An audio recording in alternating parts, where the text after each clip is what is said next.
Welcome to the She Slays the Day podcast with Dr. Lauryn Brunslick. Direct, soulful, comedic, advice for female chiropractors' most stagnating questions.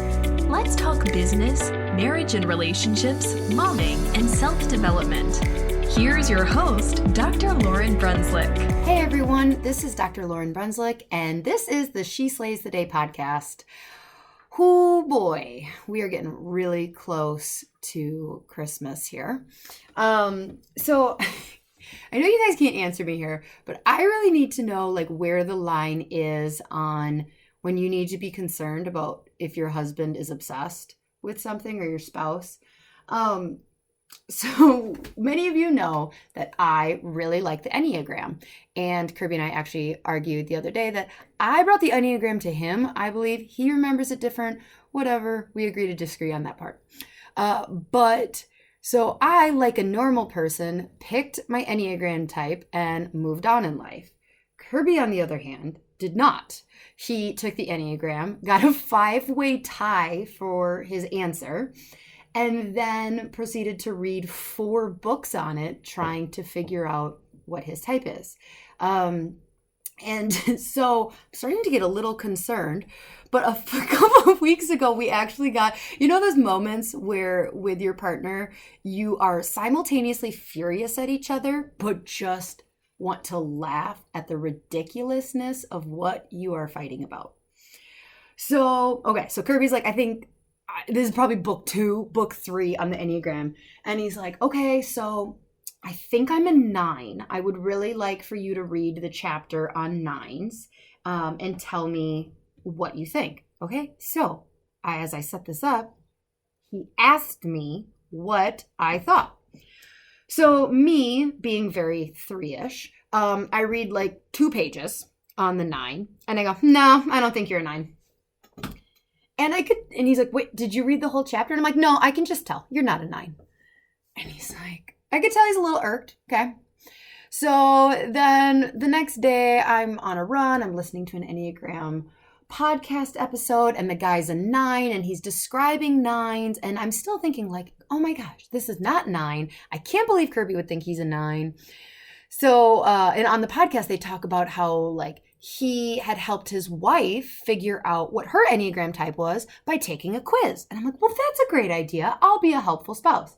So I come home from my run and I'm like, hey, so listening to that podcast that you recommended because he's obsessed with the Enneagram, still don't think you're a 9, but if you want, I can go over, I can go through a quiz with you on the Enneagram. And he looks at me and he goes, to what avail? And I'm like, or no, to what end? And I'm like, what the fuck does that mean? So it's middle of the day and this stupid Enneagram fight emerges. And I'm like, the story I'm telling myself is that you're annoyed that yesterday I didn't read the whole chapter and I don't think you're a 9. And so it was ridiculous. For any of you worried, don't worry. It lasted about 20 minutes before we just laughed. And just in case you are wondering, Kirby, we're actually pretty sure is a 9. And I just jumped to a very strong opinion very quickly, like I tend to do, as a 3. Although he got his payback for that, now that I think about it, because, so I was very confident I'm a 3, and you've heard me, I'm a 3. Well, then he's telling me, because, he's read 4 books on this, he goes, have you ever thought about whether you're a 7? And I'm like, interesting point. So I start looking at 7s, and 7s are experience seekers. They really just are kind of always on to the next thing. And I'm like, oh man, maybe I'm a 7. And so I'm whining a little bit to him of well, am I 3 or a 7? I don't really know. So he finds this article flippantly. If you guys don't know what the Enneagram is, this is really boring. Just fast forward. It's fine. Or if you just don't care about the funny asshole parts of our relationship, skip forward. So anyway, so he just in the middle of the workday sends me this an article by the Enneagram Institute that's deciphering between 3s and 7s. So I'm like, oh, this is good. It's so helpful. So I start reading it. And what you need to know is if you have not read articles, especially by the Enneagram Institute that officially don't give a fuck whether you like them or not, Especially articles that are like, if you are trying to decide whether you're a this or a that, they do not beat around the bush. Like, I have a feeling that they maybe tried initially being like, oh, cute, you could be this. Like, well, and people are like, yeah, I do think I really like, because I like puppies, I'm helpful. And they're like, oh, okay. So they probably tried, but they just need to like go for the jugular when they are deciphering people's types. So this article that Kirby sends me in the middle of my workday, I start looking through, and it is just absolutely going for it for the 3s and the 7s. It's like, well, I can see where, a lot of people get confused because 7 has grandiose ideas, just like a 3 has grandiose and like false concepts of their confidence. And so I'm like, did you read this article before you sent it to me, Kirby? And he's like, well, I breezed over it. So I started like copy and pasting things from it to him. And he's like, oh my God, I'm so sorry. But the fact of the matter is that I read through that terrible article and I'm still just an asshole 3. And that's the whole point. So now you know a little bit more about me and what's going on in our life. And Kirby, yes, is finishing up his 4th book on the Enneagram, what it's like to be in relationships with different types. So hopefully he's becoming a better spouse to this 3. I haven't seen any evidence yet. Just looked over and gave him eyes like, hello, where's the feedback? Okay. So what are we talking about? Oh, I need to tell you about She Slays savings. So if you haven't used any of these opportunities or looked into them, you really need to. So go to sheslayspodcast.com/She Slays, and you can pick up a couple different offers that we have finagled for you. One is the Progressive app with connected and inspired media. This is a really great resource for your practice if you run a pediatric and prenatal practice. There's exercises, there's tools, there's stretches on there for your practice. It's going to save you time. Oh, and not to mention that the people behind it are the most loving, kind people ever. So look into that because we've implemented it into our practice and we really, really like it. Our patients, even more important, really love using that. So you get 20% off your first month with them by mentioning promo code SheSlays.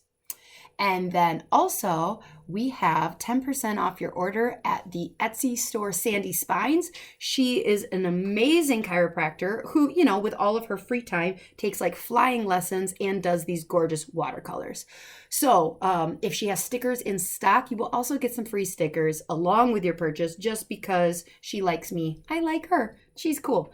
So check out her Etsy store, Sandy Spines, and when you use promo code SheSlays, you will save 10% off your entire order every time. So, woo woo! All right, now let me read you a very kind review that somebody sent me actually last week through Instagram, and you guys, when you take the time to do that, that is, I'm not an emotional person. So a lot of times my response is, I'm not crying, you're crying. But it is really helpful because I've said before that this podcast thing is weird. Like you don't even get to, especially when you're doing a solo podcast, there's no feedback. It's like, and I am somebody who just craves feedback and affirmation of like, you did a good job. Yes, that helped me. And so when it comes to things like this, anytime that I'm like, oh, good, you got something out of that, I'm not just doing this for nothing, it's helpful. So I really appreciate this. This is from Dr. Erin Houlihan. And it says, I love today's podcast. I am a house call chiro, and I have had many sleepless nights getting going and lots of stress. And I enjoyed hearing someone shedding light on what we do with doing it in a different way. Thank you for your podcast. I've shared it with so many people, both DCs and non-DCs. Erin, I super appreciate you taking the time to send me that message. And yeah, it's kind of crazy how many non-DCs listen. As a podcast for chiropractic females, I would say we have a lot of non-chiropractic females listening who will message and be like, yeah, I'm a lawyer, I'm a this, I'm a that, and I still get a ton out of it. So yeah, so that's cool. And I think today's topic, even though it's about a chiropractor looking, to take over a chiropractic practice, this situation that we're going to dive into, oh my gosh, it can be played out so many different ways in so many different careers and aspects of life. So before we get into the question, I'm going to start us in prayer. Dear loving, forgiving Father, please give me words today. Today's question has to do with the death of her father. And if you could just give me endless amounts of empathy and the right words for somebody who sticks her foot in her mouth frequently, please make sure that today's episode is just filled with love and kindness and support, that the person who wrote in this question feels like I am sitting across from her and giving her a giant hug and helping her move forward through this very unexpected and unwanted experience in life. Help everyone who is dealing with plans that they thought were your plan, and all of a sudden it's not their future, and who are really struggling with that. Help them see the path forward, help them see all the possibilities in the new plan, and let them know that they're not alone and that you are with them still and helping them through shitty times. In your name we pray. Amen. Okay, so let's get to the question. So this question comes from Jillian. I don't think I call her Dr. Jillian yet. Oh, yep, because she's in her 9th trimester at Palmester. At Palmer. So it says, Dear Dr. Lauryn, it's a little long, but I was wondering if you had any advice for me. This question is not that long, by the way. Jillian, I get 6-paragraph long questions that I have to edit down. So you did good. I am currently in my 9th trimester at Palmer. My plan all through school was to work with my dad after graduation and eventually take over his practice. Well, fast forward to 3 months ago, at the end of 8th trimester, shit hit the fan hard. My dad unexpectedly passed away. Due to the passing of him and Illinois state laws saying my mom couldn't own it because she wasn't a DC, she was forced to close the doors. Now here I am, not knowing what to do. I could either look to associate somewhere or reopen his clinic. The problem I'm dealing with right now with being an associate is being able to accept someone other than my dad being my mentor. I guess the question I have is, what advice do you have about opening after graduation? Or how do you know when you are ready to open a practice? I feel like I have the ability to reopen it, but there is still that nervousness and fear behind it. Just been a rough couple of months having to change the game plan when you thought you had everything ready to go. So that... it sucks. I think that's where we have to start, is just acknowledging the absolute suckiness of the situation you're in, and your mom, unexpected death. I mean, he was still practicing, so I'm assuming he was, at most in his 60s, and that is just too young. It's just too young, and anytime you lose a parent, I can only imagine, is terrible. So... and you don't have you have time. I don't want to say you don't have a ton of time, but you're looking at graduation. Graduation in many people's mind is this deadline where you need to decide what the next step is. And so you're not even granted this time to mourn. You're kind of being thrown into mourn, process. Now what are you going to do? And that also sucks. So I didn't have this written in my notes, so hopefully I remember why I went on this tangent. You're going to need to remember this later. So I don't know if you had enough time to mourn and process this unexpected and losing your parent. But this is advice I give to patients in the clinic because, you probably have taken boards on this, that psychosomatic issues are serious. And that what happens when we don't process huge life traumas like this, they store in our body, they store in our nervous system, and they can manifest in all sorts of physical health ways. So if you felt like you gave I mean, you're never going to get over it, obviously, but like if you feel like you had an appropriate mourning, good. But a lot of times when there's a death, you're thrown into this like, oh my gosh, I have to rush home. I have to take care of my mom. I have boards in 2 weeks, so I still have to do this. Now what's the game plan? And so we just don't give ourselves that grace when processing a death or just major emotional trauma. And you're going to need to. So at some point, I don't care if you graduate in July and you're like, okay, so I graduate in July and I open my practice in September. I'm going to take the month of next December to more. Like, I don't care how you do it. If you need to get therapy, but like this is going to need to make sure that you really allow those emotions to process and give them the time that they deserve. Okay.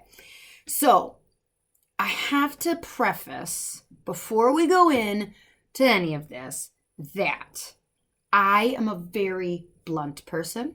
I stick my foot in my mouth a lot. I accidentally say things that like can get misinterpreted of like, so wait, are you saying it's a good thing? And I'm like, oh my God, no, I would never mean to imply that.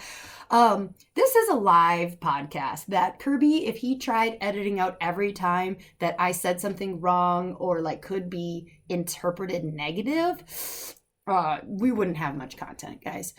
So know that I'm going to try and choose my words very, very carefully. But if I say something that, could be interpreted that like this was God's plan or, I don't think God killed your dad. I'm just going to say that now. Some people very strongly are like, yep, this was his plan. We don't understand it. I'm just not one of those believers that like God's up there picking and choosing like when it's our time. Like, I don't know. This is my opinion. It doesn't really matter. But just so you know, like, because none of us really know what's happening. I could be completely right, completely wrong. More than likely, it's neither. But I don't think that God killed your dad. So when I'm talking about God's role in going forward, I think that's important. And I am just also a very I wouldn't say I'm an optimist, but I don't look to the past. Like I am in even like honestly, especially in extremely difficult situations, I am like, this is the situation, let's move forward. The harder the emotional trauma, the more I will tend to like shed emotional vulnerability to get out of the trauma. So like, I'll be like, okay, listen, like, it's like we're in war. Like, okay, we have to do this. We can't waste time doing that. So, if we were at coffee, I would give you a really, really big hug. And then we would like transition into like, okay, what are you going to do? But for this sake, we're going to kind of jump into the we're going to leave the emotions in the first part. So let's start with the whole God's plan thing, because I think it's important. I have a feeling a lot of people, I know people who have lost kids, who've lost parents, who terrible, terrible things have happened, have lost their homes to fires. And I know that people, when they're uncomfortable with somebody else going through a major tragedy, they like to bring up this whole it's God's plan thing. That probably isn't sitting well with you. I don't know. Maybe it is. But what I would say is that I think that there are many, many, many ways in which God can fulfill your soul's purpose on this earth with whatever happens the rest of your life. So what I mean is that I don't think your dad needs to die in order for you to go on to be super successful and live out your life's purpose. I also don't believe that your dad unexpectedly dying, God is now going well, now what? Well, I guess there's no way Jillian's ever going to live up to what I wanted. I guess I'll take second best. I think that just because it would have been great, you getting an opportunity to work with him, doesn't mean that it can't be equally as great without that opportunity. So I just think that the more you can let go that this was your plan And that's what's going to need to happen. Letting go that this is the plan doesn't mean that you are being disrespectful to him. It doesn't mean you're not paying homage, I don't know if that's the right word, to his legacy. But in order for you to get on with your life, you're going to have to let go that that was the plan and it is not anymore. Because I believe God can make miracles out of leftover puzzle pieces. And that's kind of what we're dealing with here, is like a random collection of like, okay, well, we have practice members, but we don't have their leader. Like we have all these different things. So I promise we are going to get to the like what to do now. That is how I'll end the episode. But we do have to really kind of work through some of these things before I give my full on like, okay, here's what you're going to do, girl. Because that's how it ends. So you need to ask yourself, what were you hoping to learn from this mentorship opportunity with your dad? Do you feel like you're missing out on learning chiropractic from him, learning philosophy, learning marketing, learning adjusting? Or do you feel like you're missing out on this bonding experience with your dad that you were going to have, working hand in hand with him? I would guess a little bit of both. The learning situation, that's just a normal thing that happens when you are a student. Most of us don't typically want to make the big jump. A lot of us end up doing it, but when we're in this part of where you're at in school, it's very easy to be like, I don't know if I'm going to be ready to become an adult in 4 months. How about I adult in 1 year type thing? And so we like to like take these soft steps into full on adulting. But the bonding thing, like that's probably very real, whether you have realized and acknowledged that that's a piece of the plan that you're missing the most. And that just sucks. It just truly sucks. There's not much you can do about it, except try and, establish a relationship with your dad now, like as much as you can, because you can't bond with him in the sense that you thought. So what you should ask yourself after that is, was his practice exactly what you wanted? What I mean by that is we tend to put our parents and mentors, especially our parents, like on this throne of perfection. In your head, like your dad, the fact that I don't know how many decades he was in practice, let's say 30, the fact that he was in practice for 30 years and had a home and a wife and this, it's like, oh my gosh, he has this life that I want. He's seeing patients, he's helping people, he's not in financial stress. And we're supposed to do this to our parents. That's why one of the 10 commandments is honoring your mother and father. We're supposed to think of them as these strong, core valued, honorable people that are on this throne in our mind. Now, what happens as you start to adult next to them is you get like a little peek behind the curtain and you start to see the flaws in the system. And so, what likely would have started to happen, even if you went in going like, oh my gosh, his practice is exactly what I want, you'd have gone in and noticed that he doesn't adjust many babies, or he does, but it's not the way you learned from the ICPA, or or he x-rays everyone and you're like, oh, I don't really like x-rays, or it's an old x-ray. More than likely there would have been quite a few systems and procedures that you would have been like, I don't really like that. And when we start to see, or, and maybe there's other flaws that you're like, oh, I don't really like that he doesn't care about this, or whatever it is. It sucks when a mentor or parent gets dethroned in our mind as good as we thought they were. We're like, oh my gosh, I'm going to go learn from the absolute best.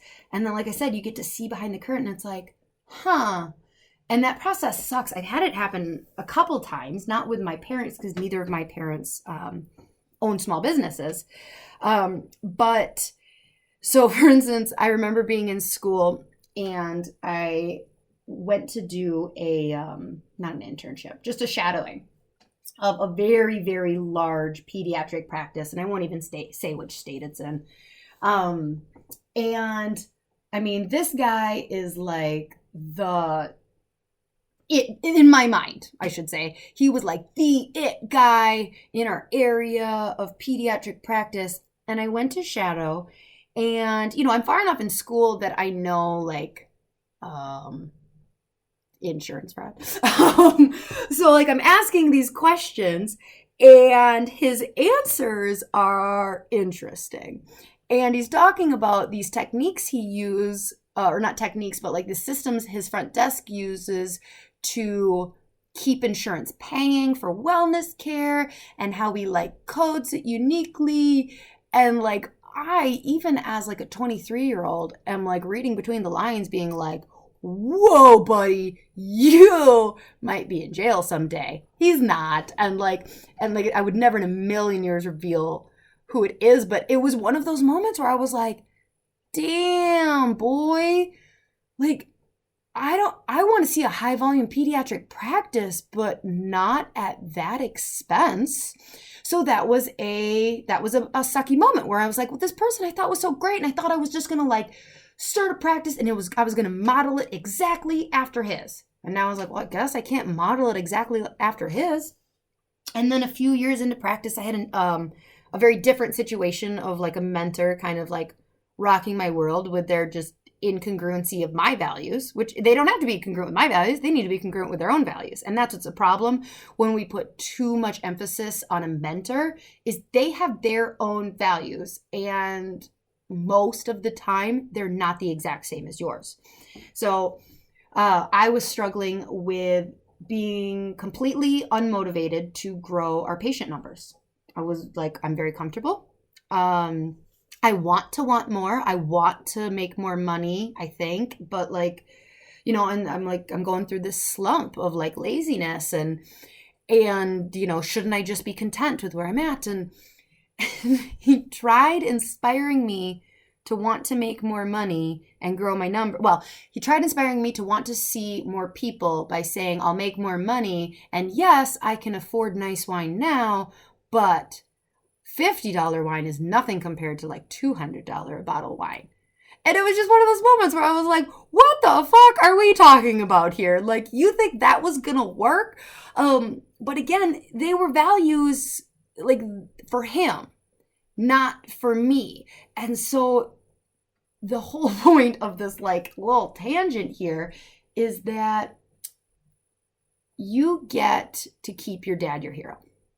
You get to keep him on this throne of this absolutely perfect human who he just gets to remain your idol and your hero. And that, I think, is a beautiful, beautiful thing. And it's not to say that he wouldn't have, if you'd have practiced, like, great, that would have been great. But like, there's a lot of like awkward little like small arguments that, could have potentially come up when you were working next to each other. I will tell you that taking over your parents' practice and transitioning it is not, it's not easy. Now, I know that more than anything, you would want your dad alive. This is one of those like, okay, I'm going to step back and go like, I know that you would take a difficult situation and have your dad alive.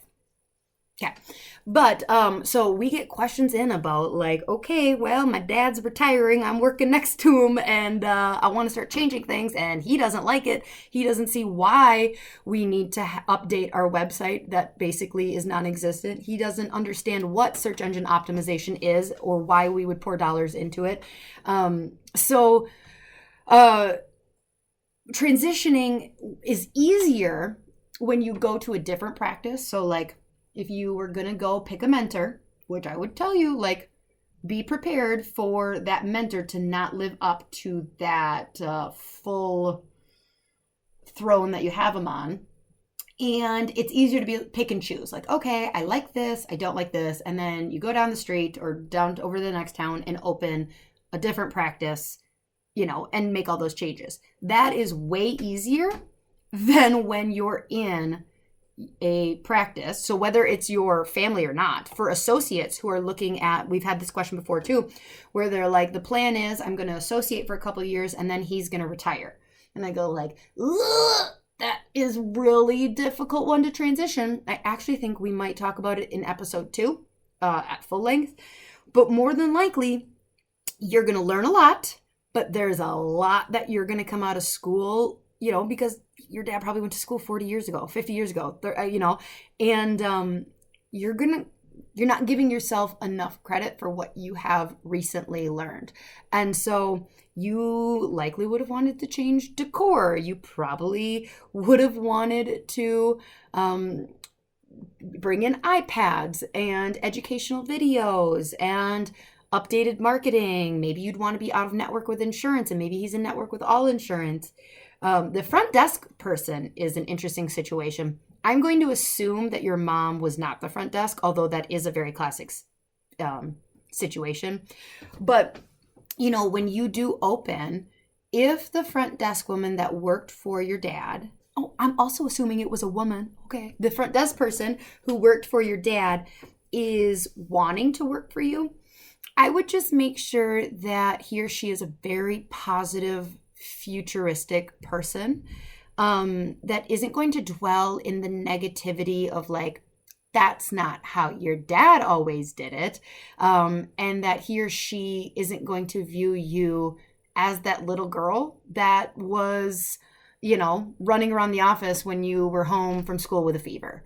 So that is super important. Is it nice for patients from his practice to see a familiar face? Absolutely, but not at the expense of a crappy personality that you're going to have to fire. That's even worse, is if you hire your dad's front desk person and then fire her. You're better off just not even hiring her from the beginning from a strategic standpoint, for sure. Okay, so, all right, before we go into what I think you should do, one last question you really need to ask yourself is, because you can now, did you want to live in this town? It is very easy to go like, well, I'm going to graduate and I'm going to go work for my dad and I'll take over the practice. That's an easy plan. I mean, like I told you, it's not very easy at all. It's a very emotionally charged conversation and transition with not just your dad, but with the patient. So a lot of times when you're taking over in that situation, the least of your problems is the owner or the parent. Your dad might have been like, heck yeah, we need to paint in here. Heck yeah, I've been waiting to do that. It's the patients who are like the fuzzy buddies. That's not curmudgeons, something like that. They're the ones who don't want change. So do you actually want to start a practice in this town? Because I highly recommend, you don't know what the future is going to hold. But like, if you're like, take it or leave it, then reconsider. But if you're like, no, I definitely, when I do start a practice, I want it to be in this town, then let's just do this thing. If you're at the point where you're like, well, maybe, then maybe taking an associateship for 6 months to a year, well, probably a year for sure, is a great idea. Or going on like if it's going to be more like 6 months, like go to Costa Rica and adjust, go do some stuff, and give yourself some time in the real world to think about it, because starting a practice is laborious. And if you only need to do it one time in life, I recommend that. So we're going to tell you what to do now. And this is going on a couple of assumptions. This is going on the assumption that you want to open a practice in your hometown. This is assuming that your dad was very liked in this community, that your family business didn't have these skeletons in the closet that were coming out, like kind of assuming that like you are building on a good foundation, a family business that was built on core values of honesty and caring and kindness. And I think hopefully it's a really good an easy assumption. And then I'm also assuming that even though you loved your father, that there were some changes you were planning that you would have needed to make to the practice. Okay, so what to do now? It's kind of easy. Go make him proud. Like, girl, you got everything. The plan is not the original plan, and that's okay. In life, we need to pivot. But you have a great opportunity to move to your hometown and pick up where your dad left off. And go make him proud. Go make your mom proud. Don't get in your own way when you are making some of these changes in the beginning, though, because what I picture, and maybe this isn't an issue for you, but what I picture is you carrying a lot of guilt and shame, making changes to your dad's practice. And honestly, some people may even verbalize them. Your mom, if you have any brothers or sisters, oh my gosh, I can't believe you would throw away dad's ex. Or I can't believe, like, this is your practice. And what's really, really nice is that your dad is now in heaven. And when we go to heaven, again, I'm making an assumption here, we shed all of our worldly bullshit ego and attachment to unimportant things. So although your brother may be super offended that you're not going to do x-rays, your dad doesn't. Your dad is, okay, I don't know this for sure, but is very likely in heaven just being like, all I care about is that you are happy and that you are loving these patients that I have been taking care of for years. That's what your dad cares about. He doesn't care about the waiting room chairs. He doesn't care about you being in network or out of network. He doesn't care what color you paint the building or if you change the logo. He don't care. So don't fight a fake battle in your head, shaming yourself and guilting yourself. Decide on what your practice, what your version of this family practice is going to look like, and do it. Still seek out mentorship. I think mentorship is fantastic. I think one of the mistakes I made, for sure, was that I didn't seek out mentorship early on in practice. I didn't until like my third year. And I recommend picking a couple people, because like I said, no matter who you pick, that mentor can't fill all the roles that we think they're going to. And this is where I was going with like your dad, of like, your dad might be the greatest person ever, but he wasn't going to be the mentor that could fill the shoes that we often do when we think of what a mentor is going to be for us. So there was an episode a little bit ago where Kirby and I talked about the 8 people that you need when starting your practice. I think it was 8. And, we talked about like, so more than likely you're going to need a really good, like, core values, spiritual mentor, somebody who's reminding you that the work you're doing has purpose and passion. They don't have to be a chiropractor. You likely need a chiropractic mentor that's going to be there to talk to you about systems, procedures, efficiency, marketing. Those are all really good things. You're likely going to need some kind of legal, so go back and listen to that episode, but have multiple mentors, because it's your practice. And you were never going to build a practice based on what one person's opinion was. And so the whole point is having multiple that you can pull and paint together what you actually believe to be the best thing to build. Okay, so I would recommend making a big change, a big visible change, while still holding on to something. You're like, what the F does that mean? Let me give you some examples. I didn't ask if you guys own the building that it was in.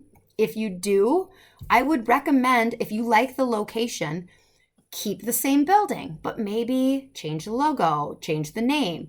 Or, if you're moving to a different location, then maybe same name, but different logo. Hold on. What I wouldn't do is I wouldn't move across town, completely different location, completely different name, completely different logo. I don't think that you are being opportunistic. I don't think that's the best strategic thing because like your dad, again, we're going on the assumption that your dad built a legacy. Like businesses, I don't know, it's like 80% of businesses are out of business within 5 years. I just pulled that stat up. It's something like that.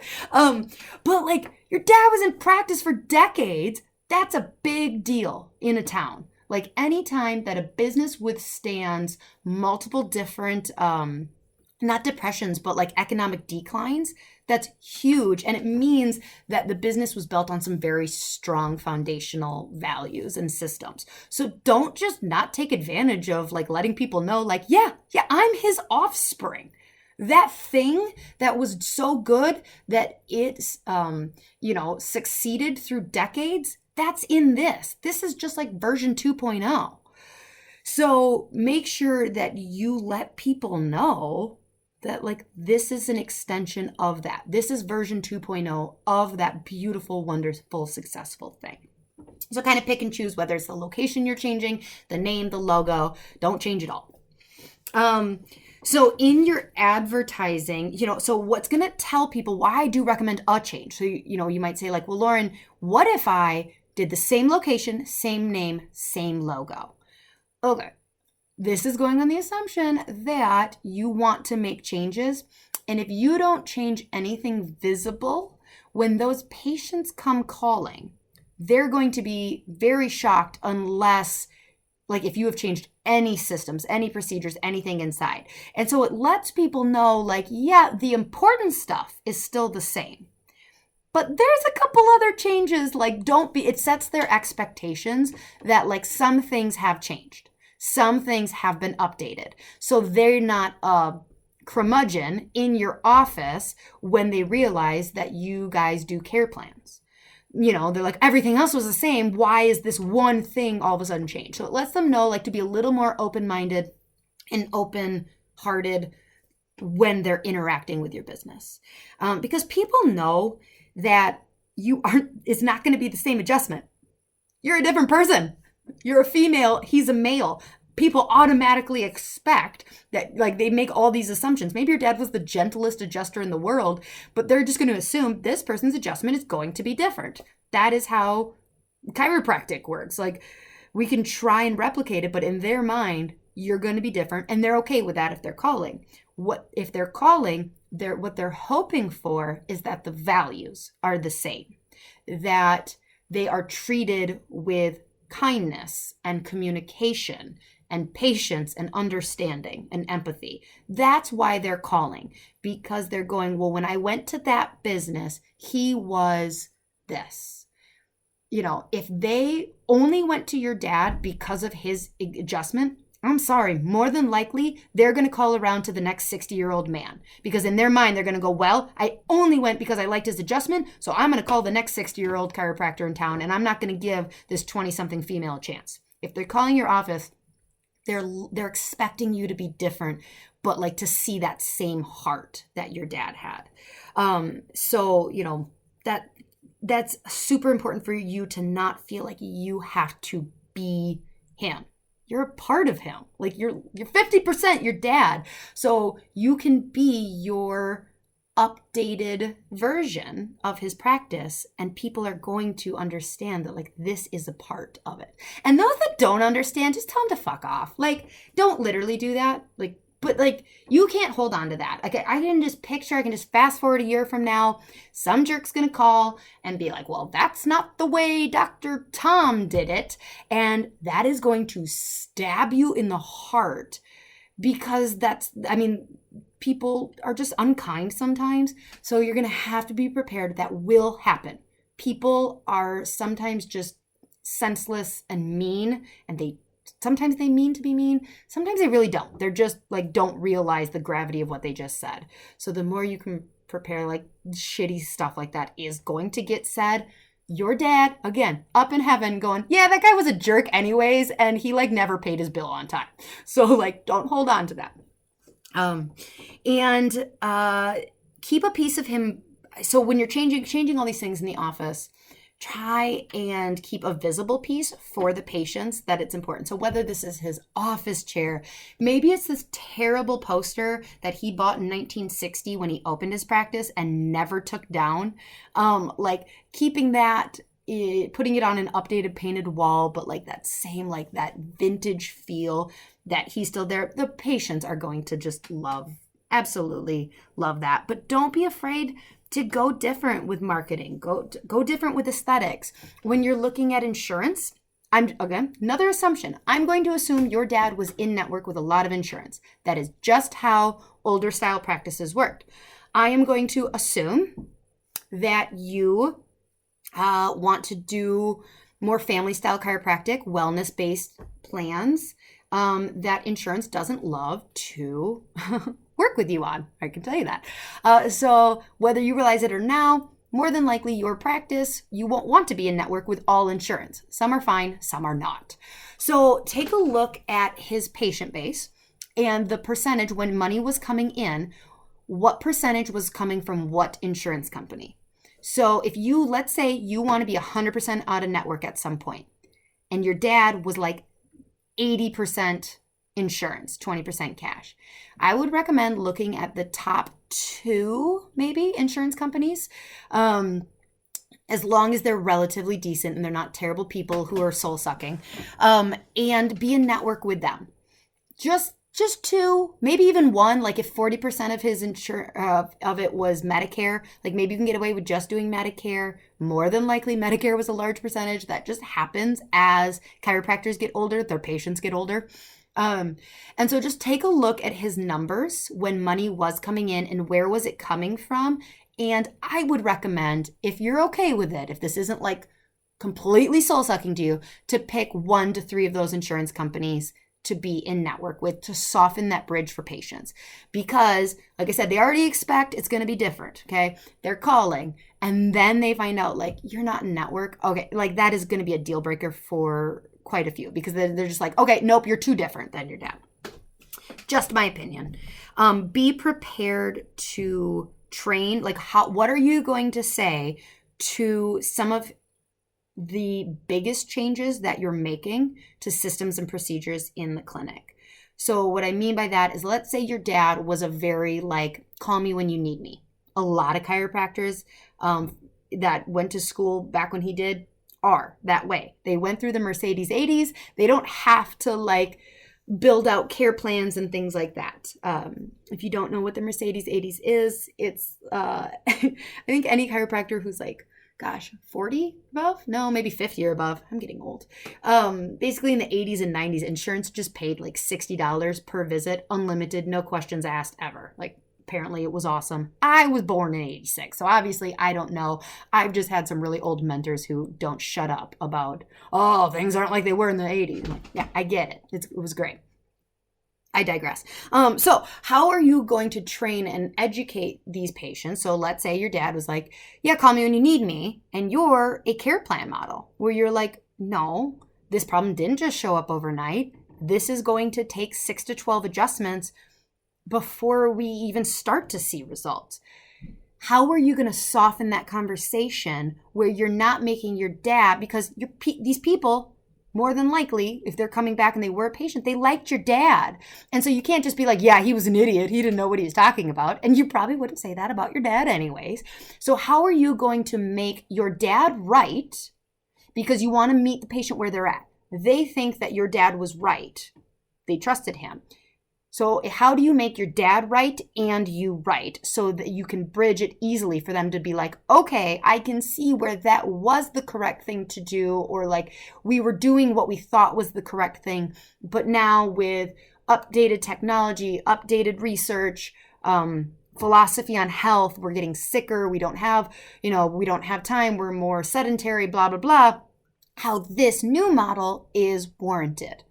You see what I'm saying? Where if you just come in and are only trying to communicate like why what you're doing is the correct way and it's different than what your dad did, you're forcing them to be like, the chiropractor I went to for 30 years was wrong and was doing me wrong, even though that's not what you're trying to say. So you have to really figure out how to meet them where they're at. That like, yeah, I absolutely understand why that was how financials, that's how we did it then.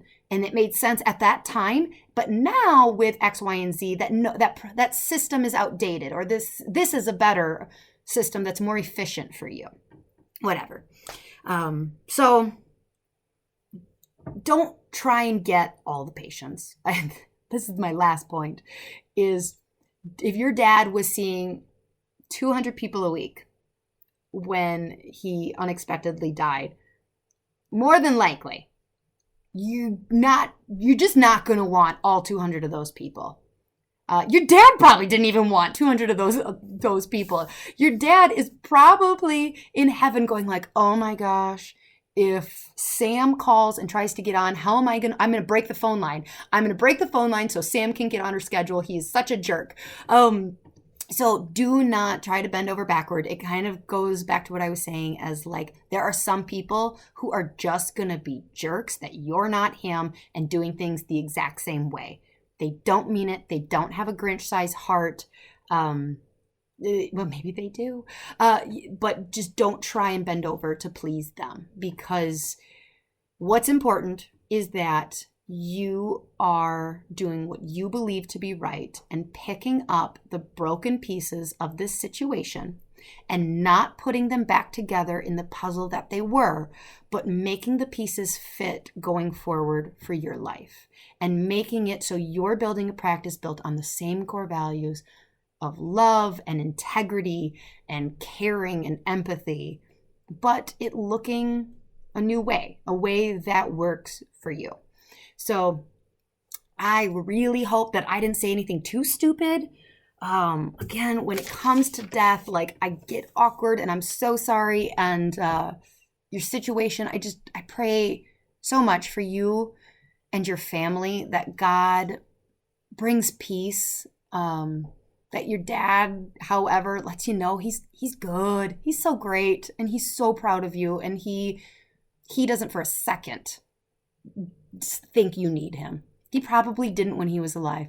More than likely, I mean, so much of the time with our kids, we see that like they're an improved version of us. That's how life is supposed to work.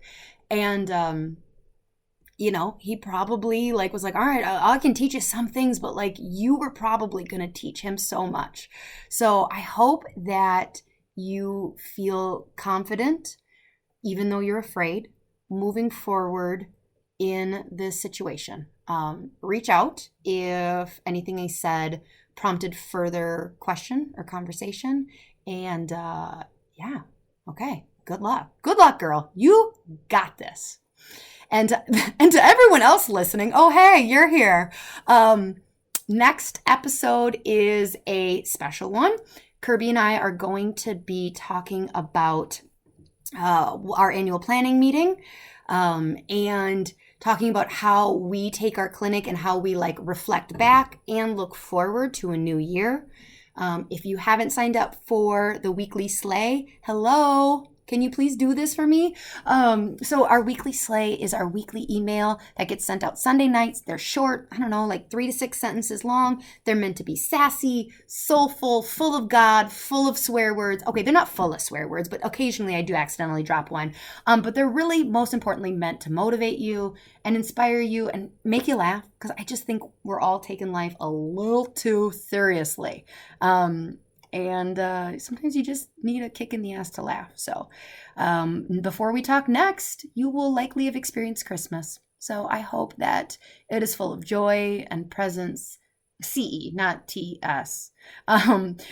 Being content and just being present with the people you love. All right, until next week, She Slayers. Bye.